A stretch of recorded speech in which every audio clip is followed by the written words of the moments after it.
نصيحة لوجه الله. لو عندك حاجة بتحبها وبتخاف عليها، داريها من عيون الناس. لو عندك عيال بتترجاهم من الدنيا، داريهم من عيون الخلق. لو عندك شغلانة حلوة وعايزها تدوم، ما تتكلمش عنها قدام حد. لو مرتاح مع مراتك وعايش مبسوط، ما تحكيش لمخلوق. لو علاقتك بأهلك واخواتك حلوة ومترابطة، ما تلفتش نظر حد ليكم. لو عندك همة في العبادة، ما تظهرهاش. أيوة، حتى العبادات بتتحسد والله. لو ابنك شاطر في المدرسة وذكي حبتين، مش لازم تتباهى بشطارته يعني قدام الخلق. كفاية انك تفرح بيه بينك وبين نفسك، عشان ربنا يديمها عليك وعليه. أي حاجة بتحبها وعايزها تدوم، كتم عليها، كتم. ودي وصية رسولنا لينا.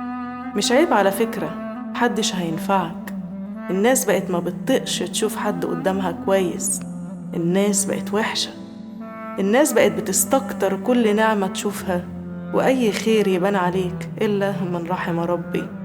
ربنا يرحمنا ويحمينا ويكفينا ويكفيكم شر عيون خلقه.